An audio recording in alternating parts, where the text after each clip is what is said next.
Enara Iratzagorría, pues comentar que ella es profesora de la UPV, EHU se llama ahora, ¿no? Que han cambiado el nombre. Bueno, y bueno, llevan bastante tiempo trabajando sobre María Pena y ella nos explicará mejor porque, bueno, tiene su tema, ¿no? Y comentar que está terminando la tesis, ¿ya la vas a presentar enseguida? Espera. Y luego, pues, que ha estado becada también por en el Museo de Bellas Artes y, bueno, ha seguido trabajando. Yo creo, te pregunto, ¿nos conociste desde el principio cuando hicimos la primera exposición de María Pena en Portugalete, en Rialia? No estabas tú todavía. Bueno, pues nuestra historia de Oroitus, que ya de paso un minuto de publicidad, empezó precisamente con una exposición que hicieron en el Museo de las Encartaciones. Estaba Javier Barrio, se hizo una colección muy bonita, un libro muy bien presentado, que todavía estará disponible ahí en el museo.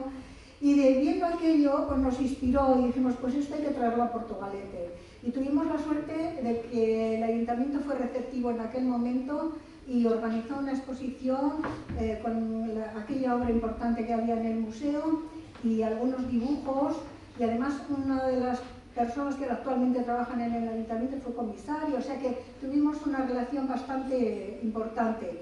Y a partir de entonces, pues nosotros nos fuimos lanzando por el tema siguiendo con otros temas de memoria histórica y hasta hoy, que casi han pasado 10 años. Bueno, yo saludarle a Enara y comenté también el otro día que me daba la impresión que por el currículo llevaba una trayectoria muy moderna. Yo lo vi como renovación actual, feminista, etc. Y entonces, pues nada, contar que ha estado en contacto con diversos colectivos, como Desnortadas, como el Grupo Aria y con el Grupo Alma. ¿Con ellos sigues todavía en contacto con estos grupos? Sí. Bueno, pues yo creo que lo mejor será que te dejemos hablar y que, bueno, luego habrá ocasión igual para hacer alguna pregunta, entablar algún diálogo. Pues es que ricasco de no ir, porque tenemos un llenazo que la verdad es de agradecer, ¿eh? Los tiempos que corren, muy bien. Es que ricasco.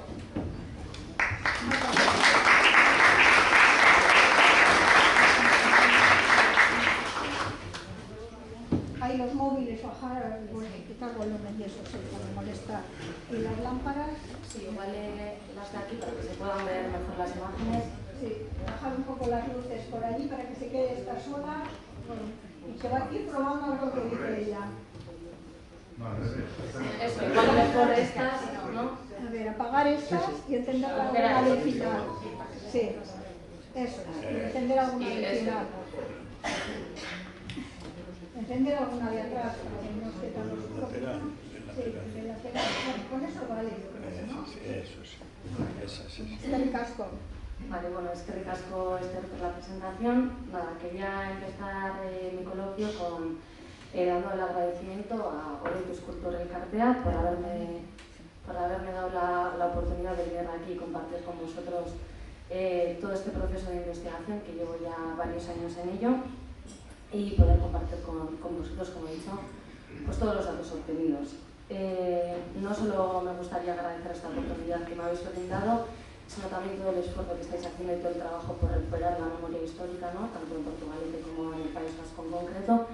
Y bueno, en lo que a mí me atañe también, toda la labor de investigación y de difusión, sobre todo que hacéis por María Francisca da Pena, ¿no? Que, como bien has dicho, empezó también años atrás con esas exposiciones en las que, bueno, yo en aquel momento no conocía, era muy joven también, ¿no? Pero sí que cuando empecé con Da Pena, la primera exposición que vi fue la que realizaron Javier Barrio y Aranza Pereda en el año 2026 en el Museo de Avellaneda, y bueno, ahí algo vi, ¿no? que me encandiló y que dije, bueno, aquí algo tengo que hacer, y al final, bueno, o sea, ha terminado en todo esto, ¿no? También todos estos esfuerzos este año, ¿no? Pues por ejemplo con esa conferencia que ha dado hace poco el compañero David Fuente, ¿no? Difundiendo también su figura, y con el parque ahora mismo que se acaba de inaugurar este junio de María Francisca da Pena aquí en Portugal. Bueno, asimismo, y me gustaría hacer una mención y un pequeño homenaje también a Imanol Heredia, que hace poco que ya no está con nosotros y que ha sido miembro de Oroitus. fue el primero con el que me puse en contacto para realizar la investigación. Ahora os explicaré un poco qué he hecho, ¿no? En qué consta mi investigación, pero bueno, he realizado una catalogación de las obras de Da Pena y bueno, con la primera persona que me puse en contacto de Portugalete fue Imanol, y era él quien me llevó también a domicilios privados donde había obra y pude acceder a ellos de una manera que quizá de otra manera pues no me sería posible, ¿no? También él me comentaba pues bueno, la época del franquismo aquí y todo lo que él sabía, ¿no? Así que espero que esta charla os guste y también pues bueno, va por ahí también. Y asimismo, pues bueno, agradecer a todos los que estáis aquí, a muchas caras conocidas con las que he podido entrevistar y las que he podido estar en sus domicilios. Bueno, ¿de dónde sale el proyecto o cuáles son las aportaciones?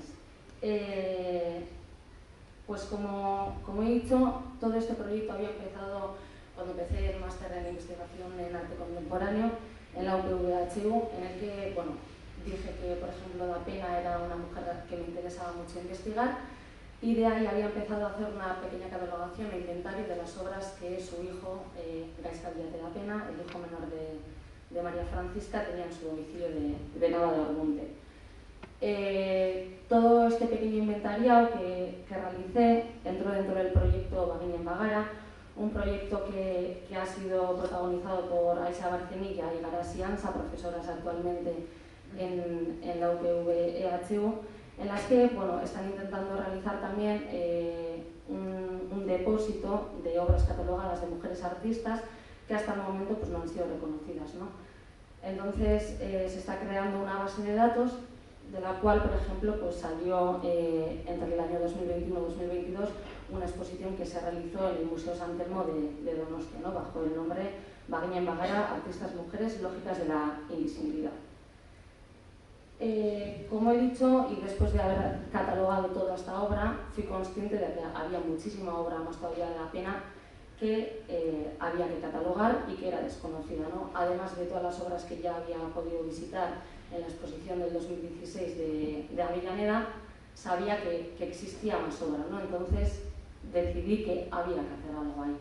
Entonces mandé un proyecto de investigación al Museo Bellas Artes de Bilbao, en el que comencé en el año 2022 y me lo prorrogaron otro año más hasta el 2024, en el que había realizado, pues estuve un año entero, un año y medio, pues puerta por puerta, ¿no? Como se dice, intentando buscar obras por Portugalete, por Santurce, por Balmaseda, por Madrid, es decir, por muchos sitios.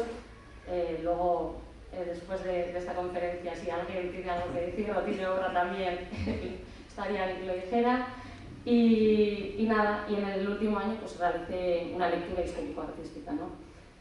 Y en esta exposición de hoy lo que os quiero mostrar, más que quizá hacer una biografía al uso de María Francisca Da Pena, ya que muchos de aquí ya la conocéis, habéis hecho una gran labor de difusión, también estuvo David y bueno, al haber visto su conferencia también, bueno, él ya ha trazado esas líneas generales de lo que es su trayectoria.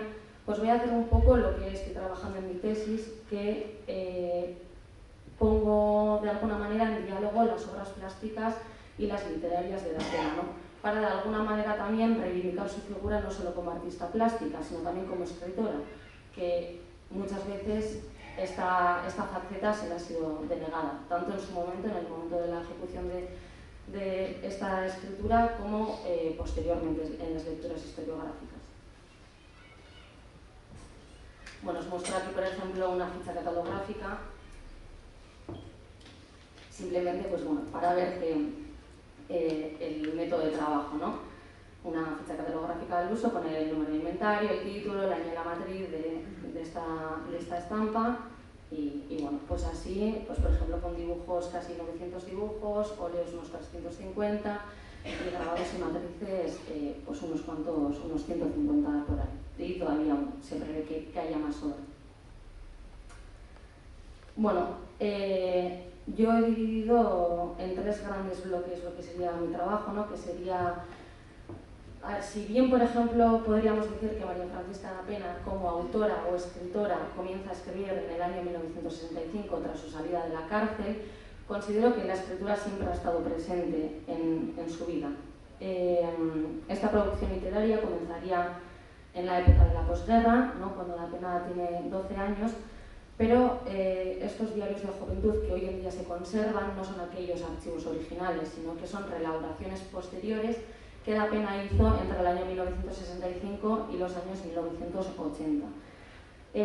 David os habló seguramente, porque esto sería la primera parte que constituye el libro que ha sacado ahora el Museo Bellas Artes de Bilbao, donde aparecen los archivos inéditos y autobiográficos de Da Pena, sus escritos, un nuevo avance también para que sea reconocida como escritora.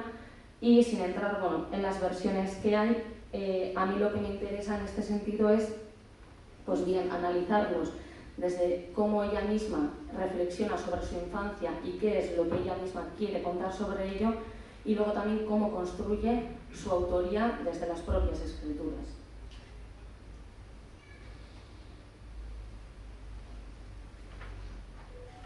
El diario, a pesar de que no sepamos con exactitud si esos diarios existieron o no, considero que hay algunos indicios metatextuales dentro del diario que nos afirman que ese diario sí que existió.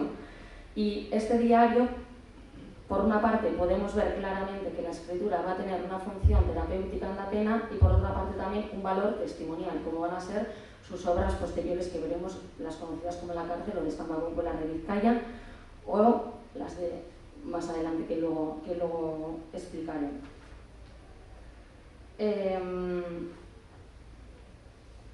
Da Pena realiza, por ejemplo, este ejercicio de escritura, como podemos ver en sus escritos, ¿no? Como ella misma repite una y otra vez.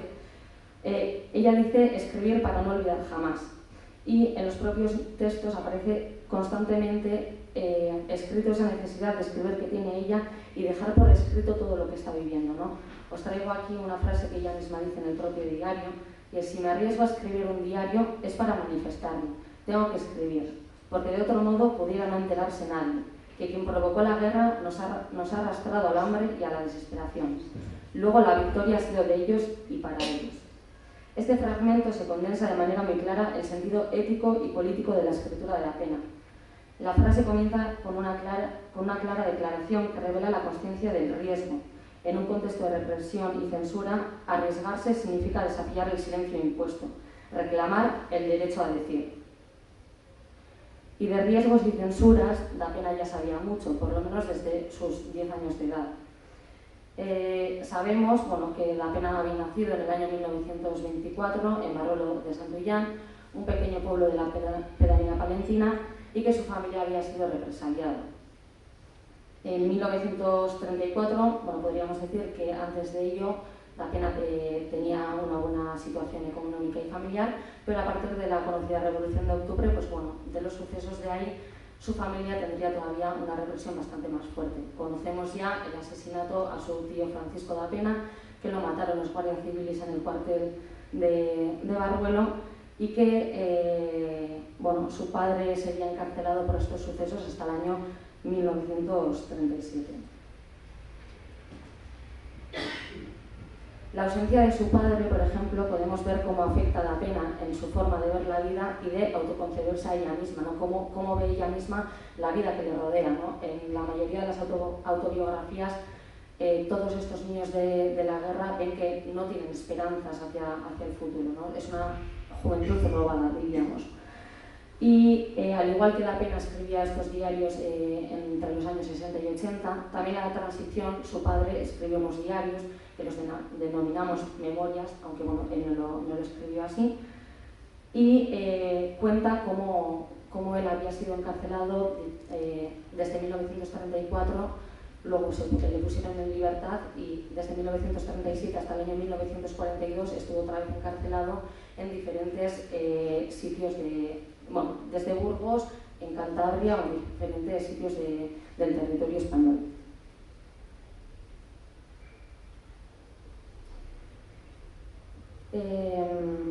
Como os he dicho, su padre es encarcelado y la casa de Barruelo había sido saqueada y destruida por los guardias civiles, por lo que la familia no podía volver a la casa de Barruelo. Es por este motivo que Da Pena, junto a su madre y sus dos hermanos, es trasladada a Balmaseda y ahí convive primero con su madre y su hermana, ya que su hermano está haciendo el servicio, y luego con la familia materna. En estos diarios, en el análisis general que se puede hacer, ¿no?, se ve que Dapena siente una sensación de soledad constantemente, ¿no? En primer lugar, por esa juventud robada. En segundo lugar, también por esa ausencia de... Perdón, no sé. En segundo lugar, también por esa ausencia de su padre, ¿no? Al final, bueno, ella vive una inestabilidad familiar y hace que eso le haga sentirse más sola en su propia casa. Pero también se siente sola ante la incomprensión y la sensación de extrañeza que siente ante su propia familia. La familia materna era una familia muy conservadora y Dapena, bueno, por ejemplo, esa familia materna no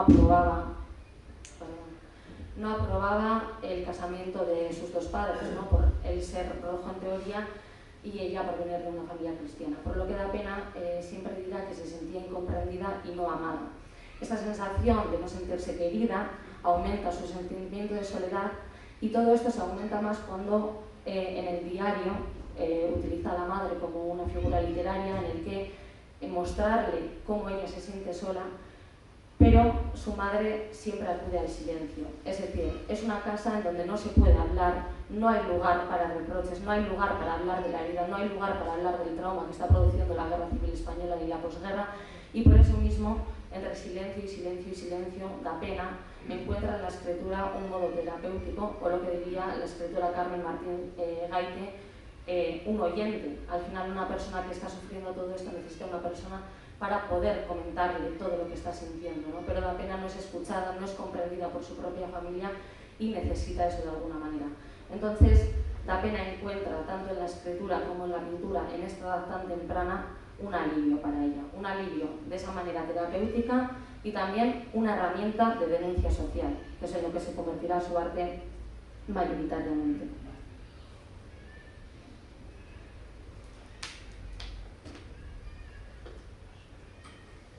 Y frente a ese silencio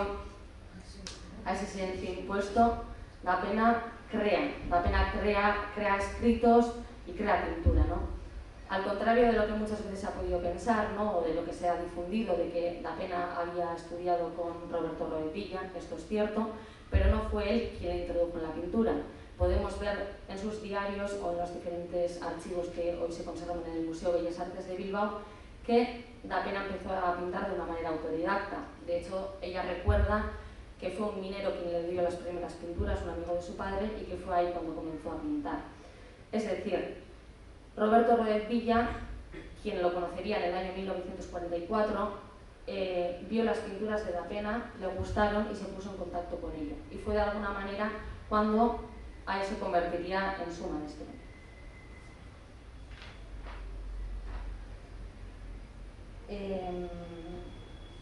Bueno, con Roberto Rodez Villa empieza a introducirse en el mundo de la pintura. Él le lleva al Museo de Bellas Artes de Bilbao, conoce, bueno, las nuevas corrientes posimpresionistas, italianas.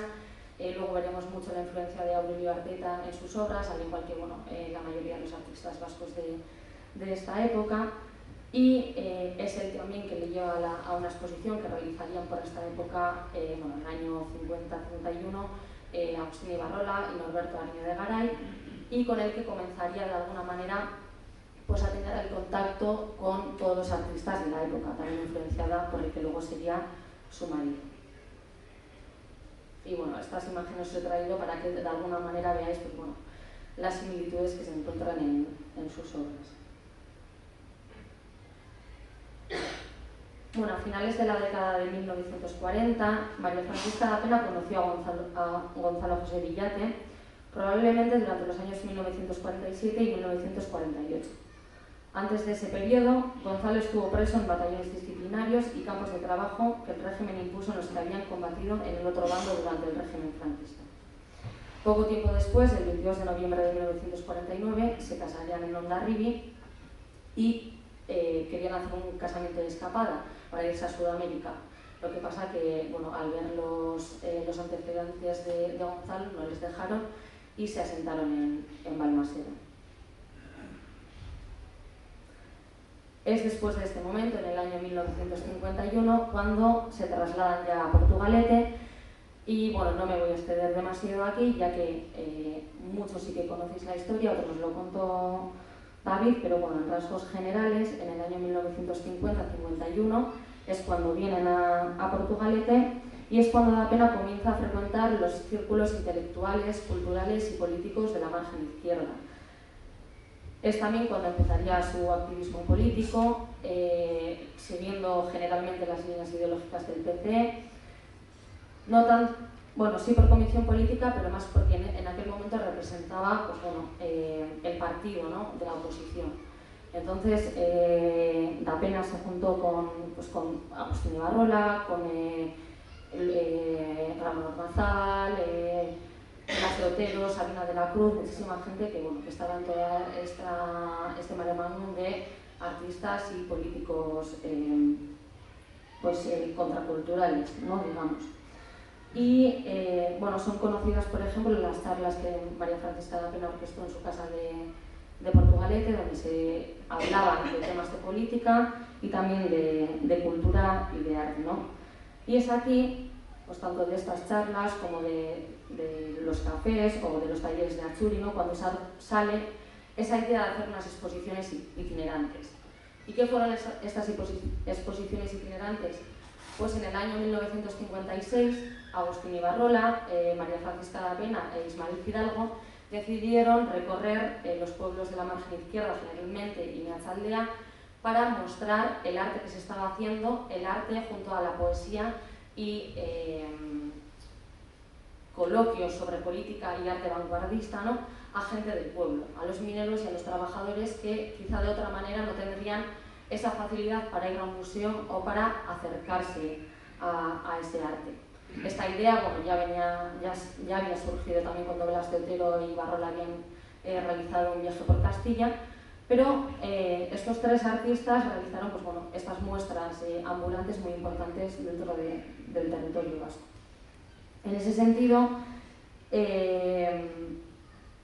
bueno, me voy a centrar en esta imagen que he encontrado. Bueno, la obra ya se presentó en el año 2016 en el Museo Avellaneda y esta obra fue regalada a la pareja de Sabina de la Cruz y Blas de Otero, lo encontré en su domicilio. Y esta imagen nos puede mostrar claramente esa idea de confluencia, unidad y reconciliación de la que tanto hablaba Blas de Otero, y se puede ver en esta imagen también esa intimidad que existe, por ejemplo, entre los representados de la obra. Dando por hecho que, y viendo de la época en la que fue expuesta y realizada esta obra, que se refiere a esas de las reuniones que está realizando Da Pena, podemos ver también cómo Da Pena, y si asumimos que es la mujer que está representada en el lado izquierdo del cuadro, tiene un papel de nexo, de unión, ¿no? Pues María Francisca Da Pena, yo por ejemplo, con mucha gente que he hablado a lo largo de mi investigación, todo el mundo coincide que ella fue una mujer que les unía, que con ella aprendían, que con ella dialogaban, ¿no?, y que creaban unos espacios propicios para la discusión, ¿no?, siempre con respeto, y creo que esta imagen podría representar todo aquello. También, si hacemos una lectura de género en esta imagen, se puede ver que el posicionamiento que Da Pena podría tener revela evidentemente una asunción de rol de cuidadora. Da Pena aparece como una figura que sostiene el espacio común, que entrega sin esperar reciprocidad. Y así lo evidencia también en los escritos de Algo de historia de María Da Pena, del que os habló David y que están también en ese libro del Museo de Bellas Artes, que ella al final en esta época dio y al final tampoco recibió tanto, ¿no?, motivo por el que luego sentiría una gran desilusión por todos estos compañeros de aficiones y de política y de la cultura. Entonces, bueno, en el año 1962 María Francisca Da Pena es apresada junto a Agustín Ibarrola, justo a Ramón Ormazábal, Antonio Jiménez Pericás, Vidal de Nicolás, muchísima gente que fueron apresados por este expediente Ormazábal que se llama en diferentes momentos y pues fueron encarcelados por una parte los hombres al penal de Burgos y luego a Carabanchel, y María Francisca Da Pena pues pasaría por diferentes cárceles del territorio español. En este caso, a María Francisca da Pena pues, bueno, se le imputaba por colaborar con el Partido Comunista, por haber difundido propaganda, porque le informaba junto a la mujer de Ibarrola, le informaban a Ibarrola que en aquel momento trabajaba de corresponsal en la empresa France Press en París, y por ello mismo pues, fue encarcelada. Y esos son los motivos que aparecen, por ejemplo, en el acta, ¿no? Pues tanto esto, las charlas que estaban realizando de alguna manera clandestina, ¿no? Y el arte que ella misma estaba realizando en Estampa Popular de Vizcaya, que no os he hablado, pero para los que no conozcáis, fue un grupo de grabadores artistas vascos que surgió en el año 1962 y que surgió también, al igual que esas exposiciones itinerantes, de alguna manera de llevar el arte al pueblo, pues de llevar unos grabados que fuesen asequibles para la gente trabajadora y que hiciesen esa función de denuncia social. Y por este tipo de trabajos también fue por lo que la policía le tenía también en el punto de mira, al igual que Ibarrola. Bueno, y la segunda parte en la que articuló todo este trabajo sería en su libro Señor juez y presa de Franco, que fue escrito en la propia cárcel y que no fue publicado hasta el año 1978 debido a la censura. Todo lo que le había pasado en la cárcel, ¿no? Fue escrito en pequeños papeles que luego muchos de ellos fueron confiscados, entonces tuvo que reescribir sí o sí parte del libro, pero es decir, que aunque sepamos que sean reelaboraciones posteriores, sabemos que da Pena escribió, por ejemplo, sus diarios en la cárcel, ¿no? Y aquí en esta imagen que veis, el cuadernillo de dibujo, este cuadernillo lo empezó en la propia cárcel y lo sacó de ahí, ¿no? También como muchas obras que veremos que fueron realizadas en la propia cárcel. Mediante la lectura que he hecho de su libro, he podido comprobar que existe eso, una relación directa entre su producción plástica y su producción literaria. También he podido comprobar qué le aporta cada práctica, es decir, la escritura no te aportará lo mismo que te aporta la pintura, ¿no? Y cómo plasma también diferentes sentimientos o temas que ella quiere tratar. Es decir, por ejemplo, en la escritura muchas veces vemos que es una escritura mucho más fuerte o realista y en la pintura quizá no tanto. En la cárcel ambas eran muy potentes, pero bueno, veremos más adelante.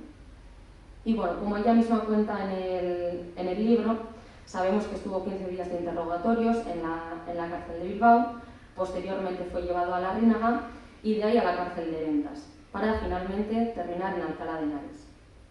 Las cárceles en aquel momento estaban segregadas por sexo y eran un instrumento de control moral y político, especialmente en el caso de las mujeres, cuestión que hoy en día sigue ocurriendo, ¿no? Pero en el contexto franquista, las prisiones femeninas no se concebían únicamente como espacios de castigo, sino también como lugares destinados a reeducar a las mujeres que se habían desviado del modelo femenino impuesto por el régimen.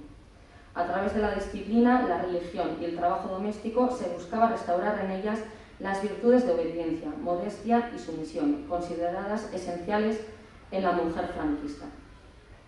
Como ya os explicó Sonia Ruiz en su conferencia que impartida sobre los orfanatos franquistas, a la que tuve el gusto de asistir, existía en estas cárceles franquistas un adoctrinamiento profundo en los discursos de género del régimen.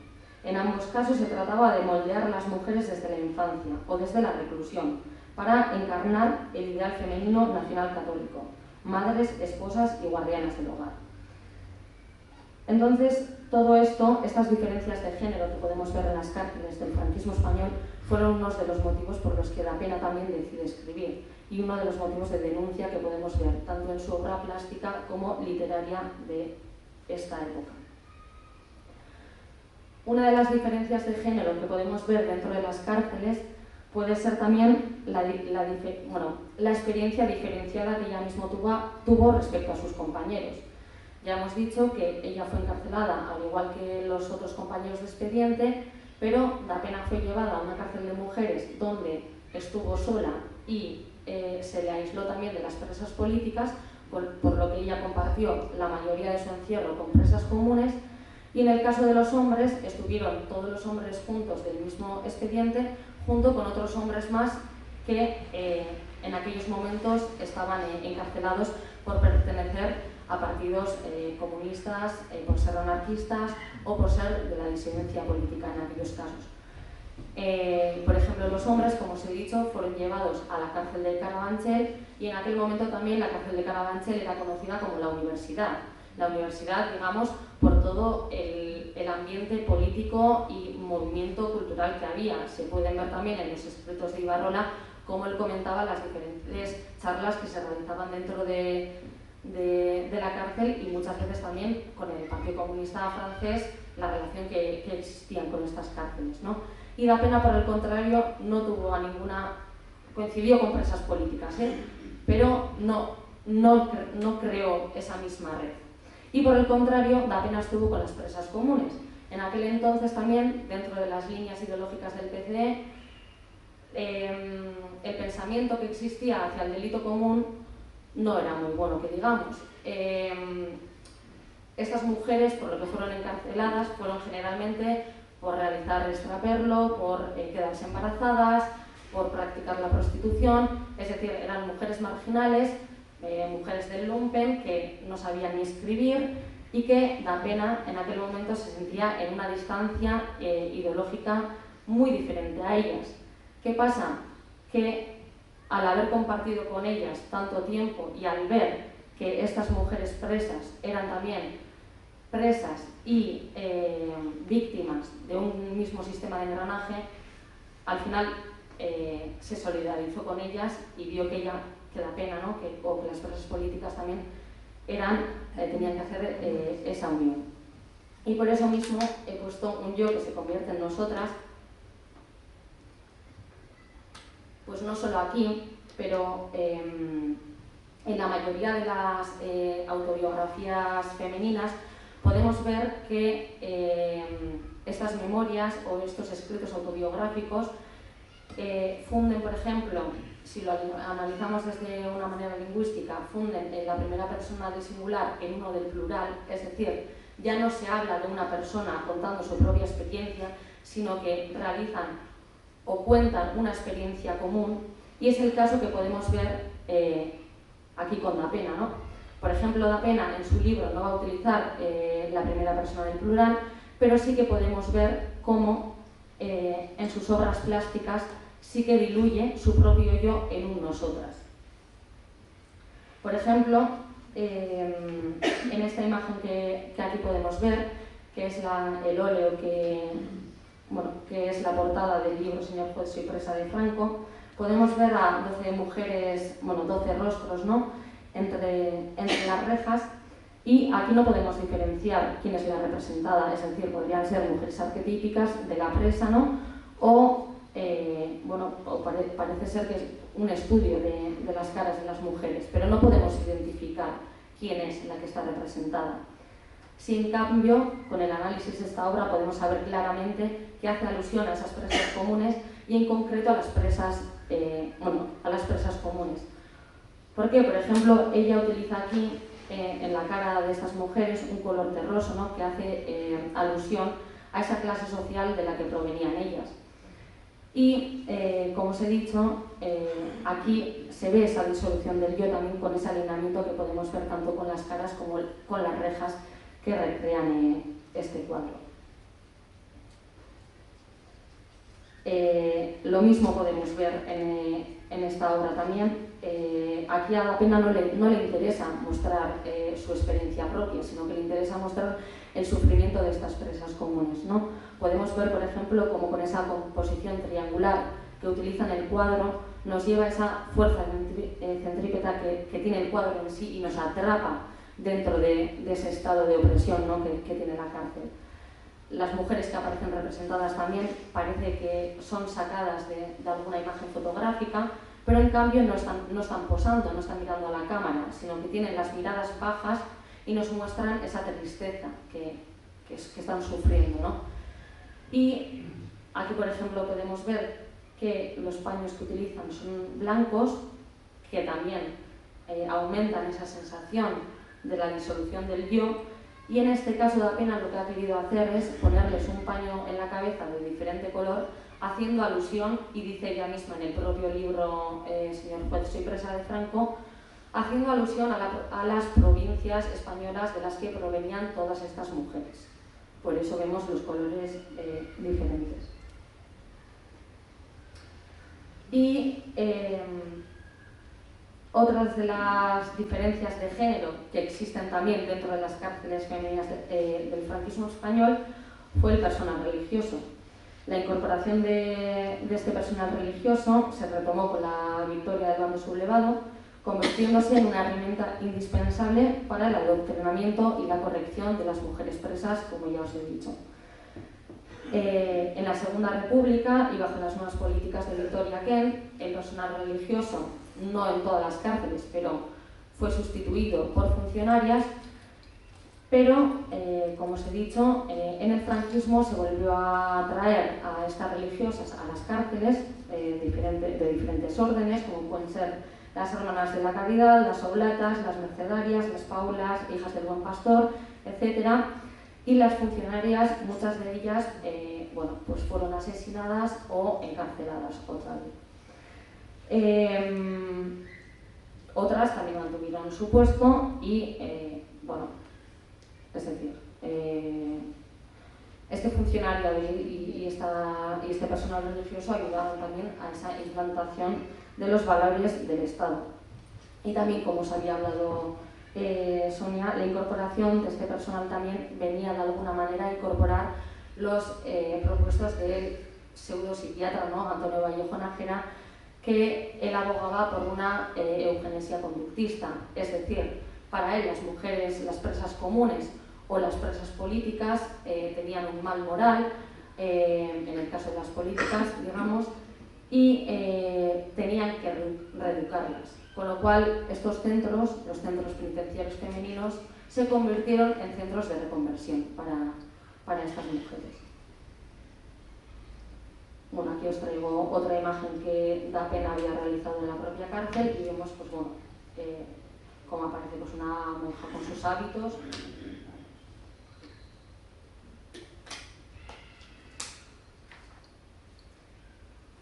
Y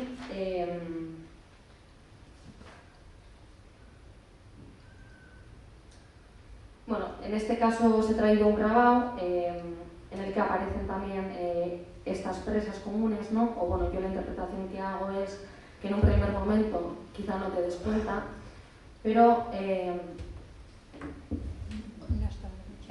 esta, por ejemplo, podríamos ver a esas presas comunes, ¿no? Y si damos vuelta a la imagen podemos ver que vemos una cara, por ejemplo, ¿no? Y las personas que aparecen aquí representadas aparecen en el comedor, lugar que Da Pena, por ejemplo, en su libro comenta como uno de los lugares más atroces dentro de la cárcel, ¿no? Al final era un lugar donde las monjas ejercían mucha presión también sobre las presas y bueno, la interpretación que yo hago de esta imagen es que detrás de estas presas aparecen también ese personal religioso, ¿no? De alguna manera también haciendo esa alusión a ese adoctrinamiento que ejercían sobre ellas, ¿no? Y como os he dicho, no solo existía el personal religioso, sino que también existía un funcionariado. En este caso, un funcionariado también que estuviera de acuerdo a las doctrinas ideológicas del régimen. Os muestro aquí también, y también hablo Sonia, ¿no? De María Topete. Esta mujer venía de la aristocracia franquista y bueno, ella fue la encargada de llevar el espacio de la maternal, un espacio dedicado a los niños dentro de la cárcel de Ventas. Y tanto en el testimonio carcelario de Da Pena como en las demás autobiografías o dentro de la memorialística carcelaria femenina, como pueden ser los libros de Tomasa Cuevas, de Jacinta Gil, etc., pues nos hablan de esta mujer como, y cito, ¿no? Como un verdadero bicho y que causaba terror realmente, ¿no? Da Pena comenta en el propio libro que las demás presas le comentaron cómo muchos niños habían muerto a manos de la Topete por no tener medidas de salud, por hambre y por dejarlos solos, ¿no? Muchas veces tampoco dejaba amamantar a las madres a sus propios hijos. Entonces también la presencia de los hijos dentro de las cárceles españolas fue otro motivo por el que castigaban a las mujeres, ¿no? Castigaban a las mujeres con los hijos que tenían dentro, y a las mujeres que los tenían fuera también las castigaban diciéndoles que eran mala madre, ¿no? El sentimiento de la culpa también es un sentimiento que siempre ha acompañado a la mujer y desde ahí también incidían. Y os he traído aquí, os lo voy a leer, que es cuando Da Pena habla de esta mujer, ¿no? De Topete. Dice: todavía antes del Consejo de Guerra moriría otro niño.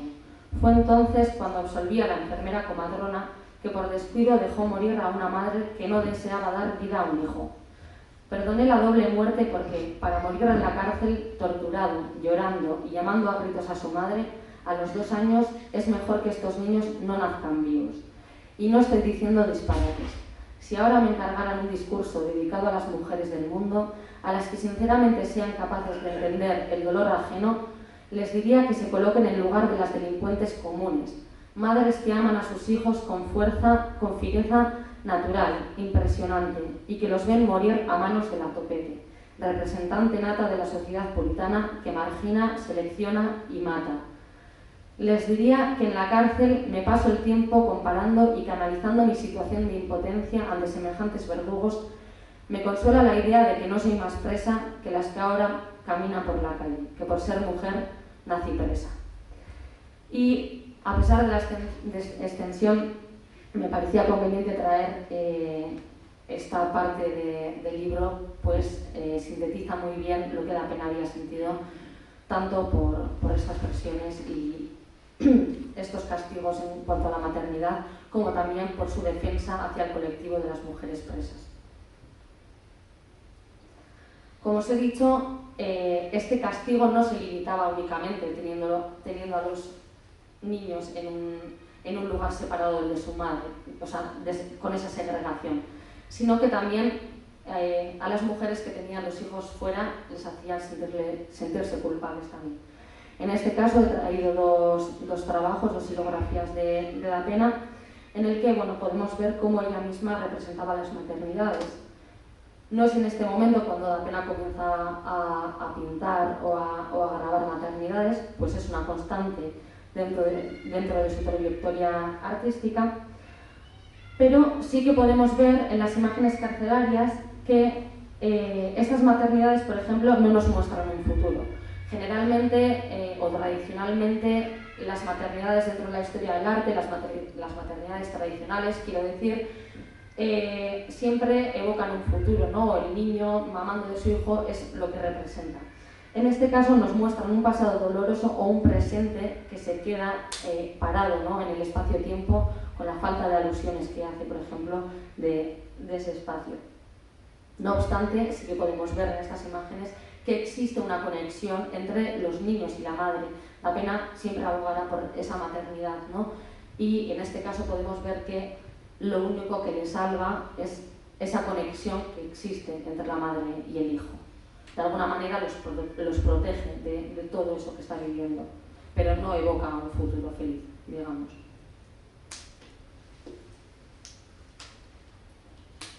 Podemos ver, por ejemplo, aquí otras 2 de las obras. Estas obras, sin lugar a duda, sabemos que los había realizado en la propia cárcel.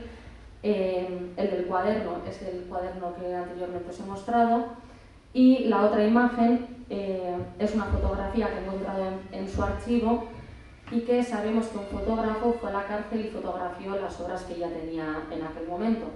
Un archivo muy importante que demuestra qué obras produjo ahí y cuáles quizá no. Por ejemplo, en este caso, y al igual que con las presas comunes, con la imagen de las presas, ¿no? Podemos ver cómo utilizan estas maternidades también ese empleo de las rejas o de las celdas. No obstante, vemos cómo los niños salen de esas celdas. De alguna manera también los protege de todo lo que ella está sufriendo, ¿no? Existe como una ambivalencia entre lo que está viviendo la madre dentro de la cárcel y lo que están viviendo los hijos fuera de ella. Y lo mismo ocurre con este tríptico que hace, ¿no? Aparecen los niños, muestran también esa distancia que siente ella misma con los hijos, pero también los protege de toda esa barbarie. Y esta obra os he traído simplemente para mostrar también su multidisciplinariedad en la escultura, que empezaría sobre todo a hacerlo en el año 1967 con el artista Ibarres Paulino Larrañaga. Y vemos también aquí, se llama La Ventana, puede ser una mujer cosiendo, pero seguramente también aluda a esa etapa carcelaria. Y tras su paso por la cárcel, Dapena estuvo 2 años en la cárcel, del 62 al 64, fue puesta en libertad y en vez de trasladarse a Portugalete, se cambió de domicilio y se fue a Santurce. ¿Por qué? Ella se sintió traicionada también porque algún vecino habría avisado de que en su casa se hacían charlas clandestinas, por lo que a ella tampoco le apetecía mucho volver a este lugar. Volvió de esta manera a Balmaseda para que posteriormente, cuando su marido salió, que saldría en julio de 1964, es decir, de manera posterior a Dapena, se juntaron en Santurce, en la calle Capital Militada. Pero, como sabréis, os voy a decir, están muy cerca y al final las relaciones que establecían seguramente fueron las mismas. Esta es una obra que realizó ella en el año 1960-1967 y podríamos decir que es en esta época, es decir, cuando ella sale de la cárcel, cuando se dedica plenamente a la escritura, pero ya de una manera autoral. Es decir, ya he dicho que yo considero que ella sí que escribía cuando era joven, pero no tenía esa concepción como sí que lo tenía más de artista plástica. Surge ya una vez pasada esta experiencia de la cárcel y decide que tiene que hacer algo con ese diario carcelario, ¿no? Que lo tiene que publicar. Y aquí vamos a ver también, a los muestreros, que su obra va a evolucionar de un colectivismo propio del PCE, ¿no? Centrado sobre todo en la lucha política general, hacia un colectivismo más concreto, pues, por ejemplo en el caso de las presas comunes, o como veremos posteriormente con otras problemáticas como puede ser el ecologismo o la defensa de las mujeres. Y aquí os he traído otras obras que he encontrado también por domicilios privados de Portugalete y de Santurce, en el que, a la izquierda aparece una imagen de Bermeo, pero más que nada quería mostraros que ella crea también, al contrario de lo que os voy a mostrar ahora, una obra que también para ella era de alguna manera un sustento económico. Este tipo de obras lo hacía para venderlas, ¿no? A la gente del pueblo, pues le interesaba tener a pescadores, obras que tuviesen que ver con su pueblo, ¿no? Con la manera que ellos tenían de vivir. Y ella misma también decía que muchas veces bajaba a Santurce, al puerto, y fotografiaba a los trabajadores y después de eso los pintaba, ¿no? Y aquí os he traído, por ejemplo, la imagen que aparece a la izquierda está en el Hospital de San Juan Bautista, aquí en Portugalete, y otra obra más de los Arranzales, ¿no? Vemos aquí esas influencias de Aurelio Arteta que os he hablado anteriormente. También en muchos de los casos veremos esas influencias del muralismo mexicano, que también ya en el año 1956, en esas exposiciones itinerantes, utilizaron, ¿no? o ese expresionismo, que aquí no se ve tanto. Y Dapena en estos momentos también realizaba murales. No obstante, ella decía que no se dedicaba a ello porque no había manera de sostenerlo económicamente, no había gente que le pidiera, ¿no? Entonces, hacía esto de alguna manera para subsistir. Y ya en el año 1970-71, María Francisca Dapena se va a Navalordunte. Lo llamo una soledad elegida porque, mucha gente puede pensar que se apartó de todos estos movimientos políticos, artísticos, que quizá fue una decisión equivocada. No lo sé, yo creo que, y leyendo todos sus archivos, que fue una decisión completamente consciente y que Dapena sabía muy bien lo que hacía, ¿no? Y sobre todo, en sus escritos, Dapena dice que ella se va a Nava para recuperar el tiempo perdido.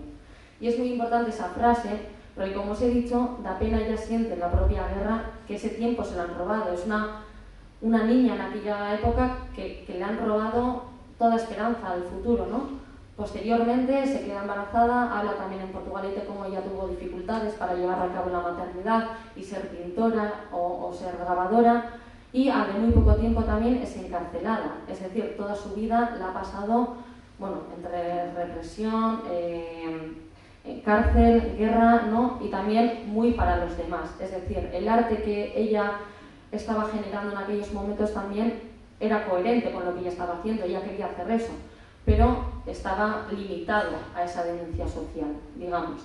Y es aquí, en Nava de Ordunte, cuando ella decide, ¿no?, irse. Y en una carta a Emiliano Serra le dice: mi destierro es voluntario, no fui capaz de soportar zancadillas, olvidos e injusticias, política irreversible del mundo de la cultura, al cual solo se asciende aceptando el compadreo y una infatigable necesidad a los medios influyentes. De este modo, la cultura de todos se ve representada por 4 mendigadores, eternizados, bien proyectados desde el poder. Y bueno, nos habla un poco de artistas como Chillida o Dalí, ¿no?, que habían conseguido un reconocimiento, y también nos hace mención de esos mercados del arte convencionales de los que ella rehuiría. Es en estos años, en los años 70, cuando abriría también la galería, cuando también realizó en Santurce charlas sobre los derechos de la mujer, los cuales, pues bueno, no mencionaremos ahora aquí, quizá otro día. Pero bueno, como os he dicho, se va a Nava, y es en este momento cuando ella se dedica a hacer otro tipo de arte que, entre comillas, digamos, no tiene nada que ver con lo que anteriormente había hecho. Ella escribe también aquí Vida y muerte enfrentadas, que es este libro que os ha traído Gaiska para luego que cojáis algún ejemplar si queréis, y sería el último y tercer libro que utilizo en el trabajo para trazar una línea de los cambios más significativos dentro de la obra de Da Pena. Por ejemplo, bueno,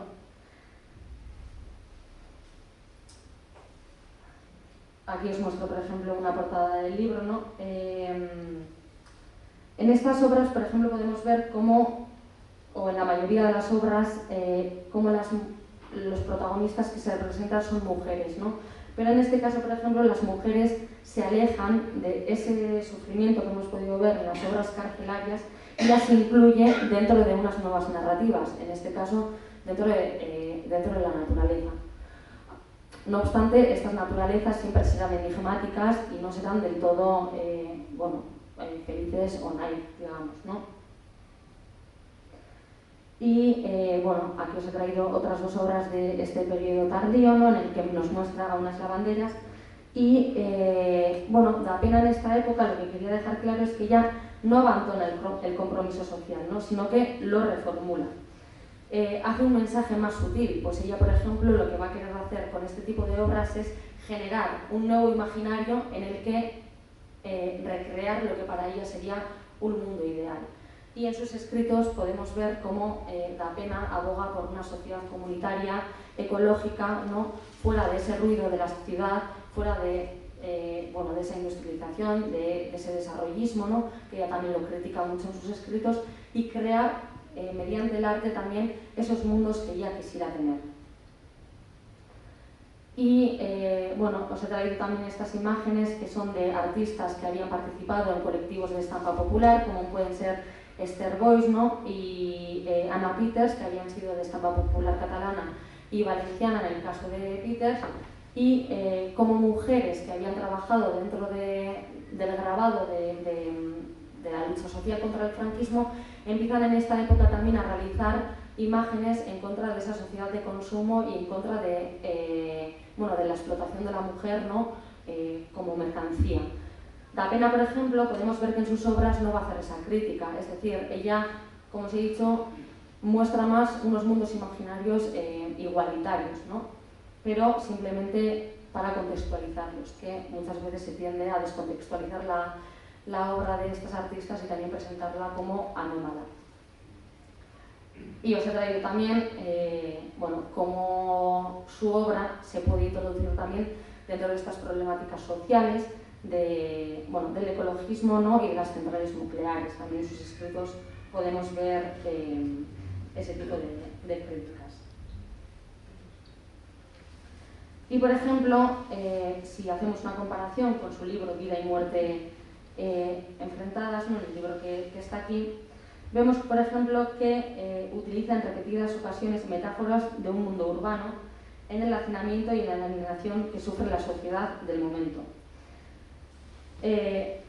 Existen considerables diferencias a la hora de mostrar la contaminación que hay en Bilbao, pero, por ejemplo, en el libro podemos ver alusiones a palabras que utiliza como aguas santófilas, grúas gigantescas, altos edificios, modernidad hacinada, plásticos esperpénticos o cámara de gases, que nos evocan a un pasaje pestilente e infectado por las nuevas industrias que se multiplican sobre el antiguo mundo.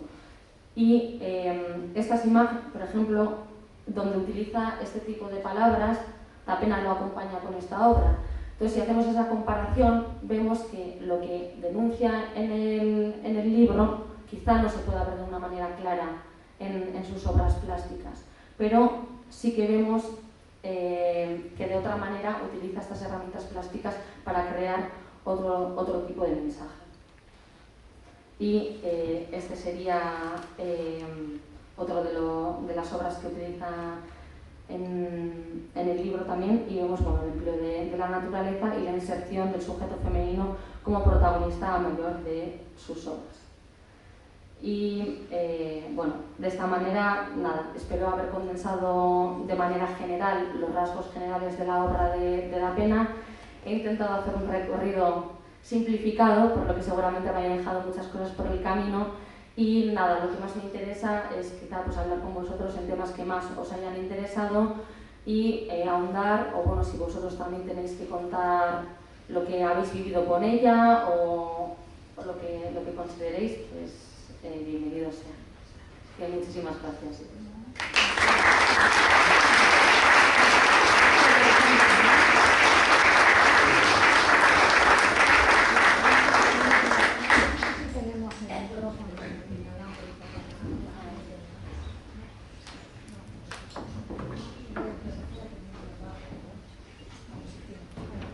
Bueno, no sé si tenemos alguna participación.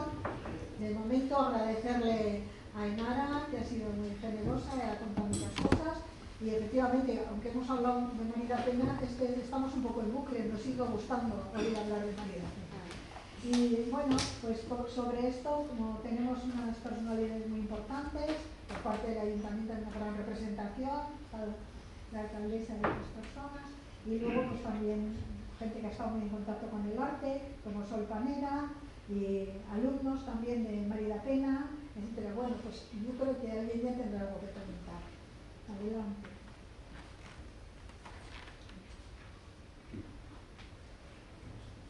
Bueno, y el hijo, por favor, que se me da más.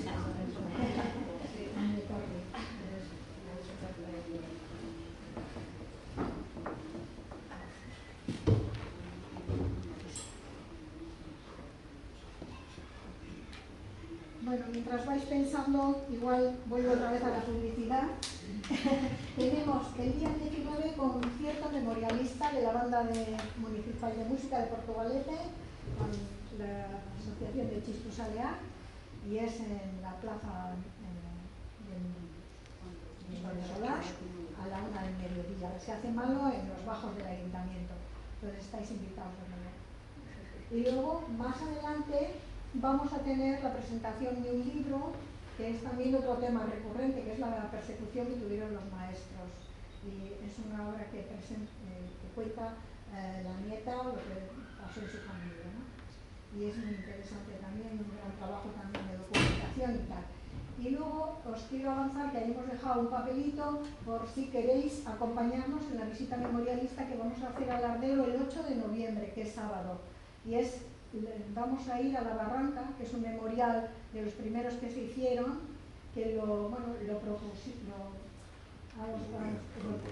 promovieron las mujeres de negro, que se llaman, que eran las viudas de los que les habían fusilado misericordiamente, y luego por la tarde también en Lugares de Memoria de Logroño, ¿no? Entonces, bueno, si queréis apuntaros, pues nos dejáis el teléfono y eso porque esto sí que lo estamos gestionando todavía. Y luego, volviendo a nuestro tema, pues si tenéis algo que preguntar, comentar, etcétera, pues ahí está Constante, sí.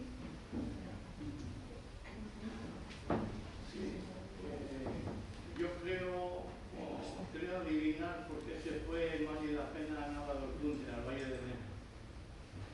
Yo creo que allí se ejerció una brutal represión de la gente, se mató a 200 personas. Ahora ha salido un libro de José Cho Álvarez y ella, por cercanía a Balmaseda, yo creo que se fue allí porque en solidaridad con la gente de Mena represaliada y que ha sido a lo largo del tiempo, no ha sido simplemente en la guerra, ha sido hasta entrados los 70 y eso.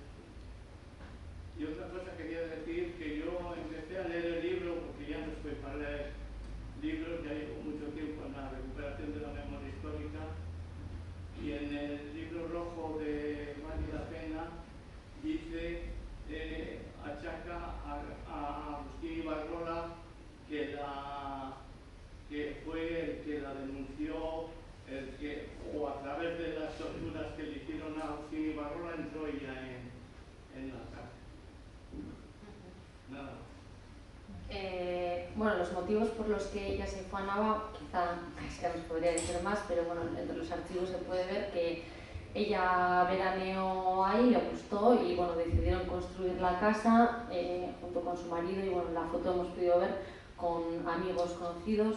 En entrevistas también me han dicho que cogían material también desde del desguace de Santurce, lo llevaban ahí para utilizarlo en la casa. Entonces, quizá que fuese el primer motivo por lo que les acercó, puede ser, lo desconozco. Y respecto a lo de Ibarrola, sí, es así. Bueno, uno de los motivos por los que da pena también decidirse a Nava, o sea, quiero decir, a Nava o a cualquier otro lugar, ¿no? Ella consideró que necesitaba también encontrarse a sí misma y crear en paz de alguna manera, ¿no? Y uno de los motivos por los que ella también decidió alejarse de todo aquel mundo y sobre todo con los integrantes de Estampa Popular de Vizcaya fue por esa denuncia que Agustín Ibarrola hizo. De hecho, cuando Agustín sale de la cárcel, le propone volver a juntarse y hacer Estampa Popular de Vizcaya, lo que da pena rechaza. Y también lo mismo ocurre dentro de la Escuela Vasca, ¿no? En el año 1966 hay un momento en el que le dicen a Da Pena para ir a Venecia como representante y ella lo deniega diciendo, bueno, dice, que vayan los de siempre, ¿no? Mostrando también bueno, esa decepción que siente con todos estos compañeros que al final le dieron la espalda. Por lo que, pues, como os digo, es una decisión bastante coherente, ¿no? por muchos motivos, tanto por las decepciones como también por esa necesidad de recuperación vital y de recuperación artística.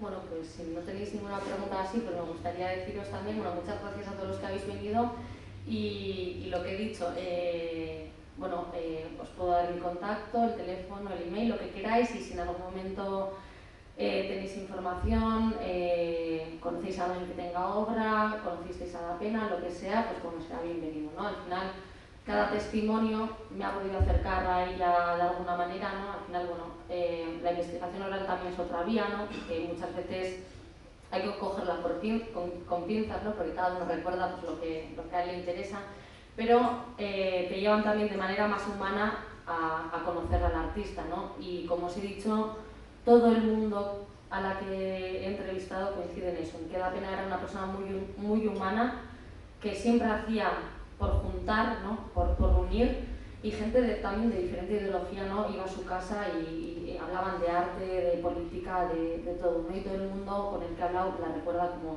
como una gran mujer. Entonces, bueno, si tenéis cualquier cuestión que comentar, pues muy bien. Muchas gracias.